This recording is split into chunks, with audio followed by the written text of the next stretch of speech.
Assalamualaikum warahmatullahi wabarakatuh. Anak-anak, sekarang IPS pertemuan ketiga kita akan membahas tentang karakteristik negara-negara ASEAN, yaitu Brunei Darussalam, Kamboja, Laos, dan Vietnam. Tujuan pembelajaran kita diharapkan kalian mengetahui karakteristik negara-negara ASEAN, Brunei Darussalam, Kamboja, Laos, dan Vietnam.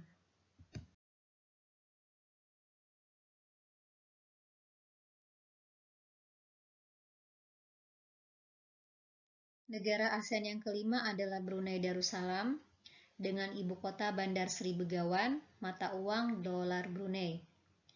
Karakteristik geografis, kenampakan alam perbukitan di Brunei Darussalam terdapat di wilayah timur, dataran rendahnya terdapat di wilayah barat. Keadaan sosial, mayoritas penduduk Brunei Darussalam adalah orang Melayu dan selebihnya adalah keturunan Tionghoa serta Dayak. Di Bandar Sri Begawan terdapat Masjid Sultan Omar Ali Saifuddin, di mana bangunan ini adalah contoh arsitektur Islam modern, menjadi istimewa karena terdapat menara marmer dan bagian kubahnya berlapis emas murni.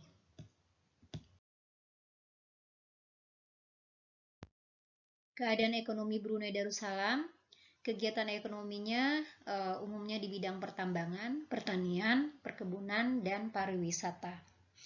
Brunei Darussalam merupakan negara pengekspor minyak, gas alam, karet, dan lada.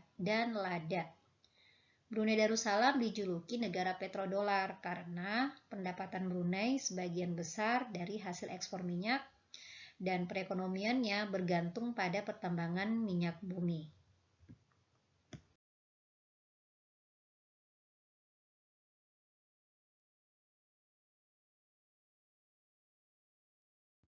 Kemudian Kamboja dengan ibu kota Phnom Penh, mata uangnya adalah riel.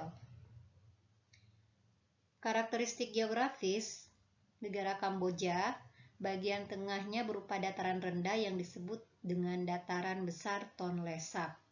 Bisa kalian lihat pada gambar, dataran besar Tonle Sap atau Danau Tonle Sap merupakan salah satu kenampakan alam yang unik di Kamboja.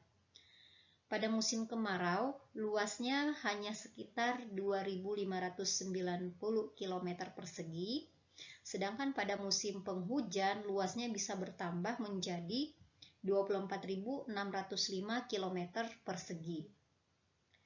Nah, kemudian keadaan sosial, mayoritas penduduk Kamboja adalah orang Khmer, sebagiannya lagi adalah orang Champa dan orang Tiongkok. Keadaan ekonomi di Kamboja, kegiatan ekonomi penduduk Kamboja umumnya di bidang pertanian. Di Danau Tonle Sap ini sangat subur sehingga penduduk memanfaatkan untuk menanam padi, umbi-umbian, jagung, dan buncis. Ada pula perkebunan seperti tembakau dan karet.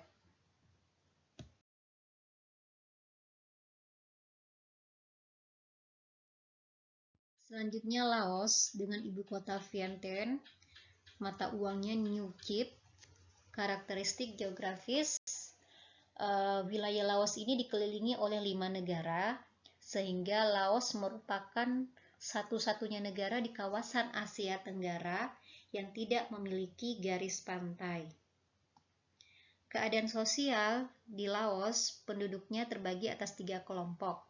Suku bangsa utama yaitu suku Lao Lum, suku Lao Teng, dan suku Lao Sung.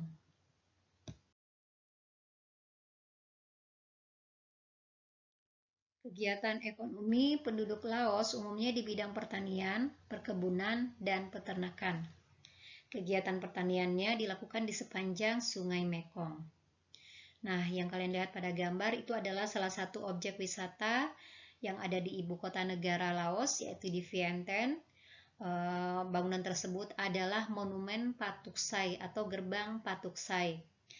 Gerbang ini dibangun untuk mengenang jasa para pahlawan dan orang yang turut berjuang merebut kemerdekaan dari penjajahan Prancis ketika itu.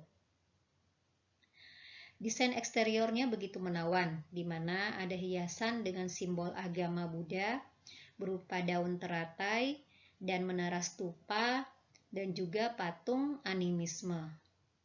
Dari daya tarik dari objek wisata yang satu ini adalah adanya air mancur yang bergerak seiring alunan musik.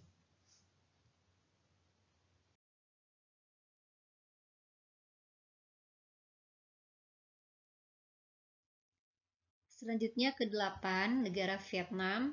Ibu kota negara adalah Hanoi. Mata uangnya adalah dong. Karakteristik geografis negara Vietnam ini terletak di semenanjung Indochina dan kenampakan alamnya berupa pegunungan. Gunung tertinggi di Vietnam yaitu Gunung Phan Xi Phan.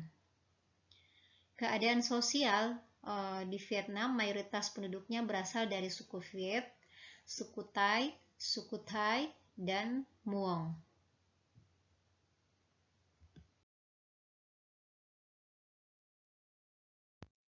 Keadaan ekonomi penduduk Vietnam umumnya di bidang pertanian dan pertambangan. Hasil utama pertaniannya adalah beras, kopi, karet, teh, dan tembakau. Selain pertanian, kegiatan pertambangannya yaitu berupa emas, biji besi, timah, dan fosfat. Nah, seperti yang kita ketahui bahwa Sungai Mekong adalah sungai yang terpanjang di Asia Tenggara.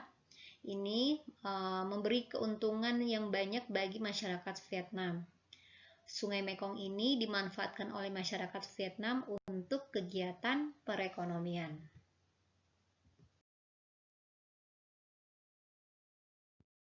Selanjutnya, tugas anak-anak salin kembali soalnya, kemudian jawab di buku tulis campuran. Terima kasih, semoga bermanfaat. Assalamualaikum warahmatullahi wabarakatuh.